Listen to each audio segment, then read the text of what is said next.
దేవుని నామమునకు స్తోత్రంలో ఈనాటి ధ్యానాంశము సరైన న్యాయము. నిర్గమకాండము 23 అధ్యాయము 1-9 వచనములు.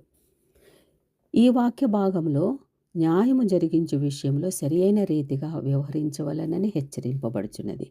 లేని వార్తలను పుట్టింపరాదు, అన్యాయపు సాక్ష్యం పలకరాదు, వ్యాజ్యము విషయములు పక్షపాతం ఉండరాదు, శత్రువుల పశువుల విషయంలో సహితము శ్రద్ధ వహించి సహాయపడవలను, న్యాయమును విడిచి తీర్పు తీర్చకూడదు, లంచము తీసుకొనకూడదు, మరియు పరదేశిని బాధింపరాదని హెచ్చరించుచున్నది.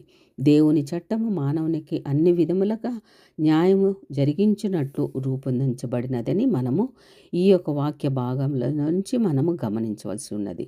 కల్పిత వార్తలు, అబద్ధ సాక్ష్యము నిర్దోషికి అన్యాయము హాని కలిగిస్తున్నవి కనుక వాటిని దేవుడు ఖండించుచున్నాడు. అబద్ధములు చెప్పరాదు. తెలియని వార్తలు ప్రచురము చేయుట ఇతరుల వ్యక్తిత్వాన్ని దెబ్బతీస్తూ ఉంటాయి, అవమానపరుస్తూ ఉంటాయి, వారిని బాధ పెడుతూ ఉంటాయి. అలాగే న్యాయము పేదవారికి కూడా అందుబాటులో ఉండాలి. ఎందుకంటే పేదవారి దగ్గర డబ్బులు లేవని, ధనము లేదని, పలుకుబడి లేదని, చదువు లేదని, జ్ఞానం లేదని వారిని ప్రక్కకు పెట్టకుండా వారికి కూడా మరి గొప్పవారికి, చదువున్న వారికి ఏ విధమైన న్యాయము జరుగుతుందో వీరికి కూడా అటువంటి న్యాయము జరగాలని, పేదవారికి కూడా సరైన న్యాయం జరగాలని పేదవారి ఎడల దేవుడు సహాయపడినట్లుగా వారిని గురించి ప్రత్యేకంగా కొన్ని నియమములు మనకు నేర్పిస్తూ ఉన్నాడు. ధనికులకు ఒక న్యాయము, దళితులకు, దరిద్రులకు మరొక న్యాయము ఉండకూడదని దేవుడు చెప్తూ ఉన్నాడు. న్యాయము విషయంలో ధనిక పేద వ్యత్యాసం ఉండరాదు. న్యాయము నిరంతరము పక్షపాతరహితముగా ఉండవలెను. దేవుడు పక్షపాతరహితుడు. ఆయన యందు విశ్వాసం ఉంచువారును పక్షపాతరహితముగా న్యాయము జరిగించాలని హెచ్చరించుచున్నాడు.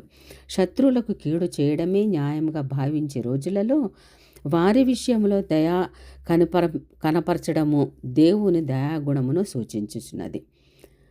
కాబట్టి శత్రువుల విషయంలో కూడా న్యాయమును విధిగా పాటించాలని, మేలు చేయవలసిన పరిస్థితి వస్తే తప్పగా మేలు చేయవలనని ఈ వాక్య భాగంలో దేవుడు హెచ్చరించుచున్నాడు. శత్రువులను సహితం ప్రేమించవలనని తెలియజేసిన యేసుక్రీస్తు ప్రభుల వారు సర్వోన్నతమైన న్యాయ విలువలను నెలకొల్పారు. మత్తయి సువార్త 5 అధ్యాయం 43-48 వచనములలో ప్రకారం ఈ వాస్తవాన్ని మంచి సమరయుడు లూకా సువార్త 10 అధ్యాయము 30-37 వచనములలో ఈ యొక్క వృత్తాంతములలో స్పష్టంగా మనకి కనిపిస్తుంది. దేవుని ప్రజలు తమ మిత్రులను ప్రేమించడంలో గొప్పతనం ఏమీ ఉండదు, కానీ శత్రువులను ప్రేమించడంలోనే ఔన్నత్యం ఉంటుంది కదా. గొప్పవారికి న్యాయం జరిగించడంలో న్యాయమని కాదు, కానీ పేదవారిని, దళితులను, దరిద్రులకు న్యాయం జరిగించడంలోనే మరి అసలైన న్యాయము ఉన్నదని దేవుడు మరి వారిని ప్రోత్సాహపరుస్తున్నాడు, వారిని బలపరుస్తున్నాడు. వారి పక్షముగా ప్రత్యేకంగా మరి ఈ యొక్క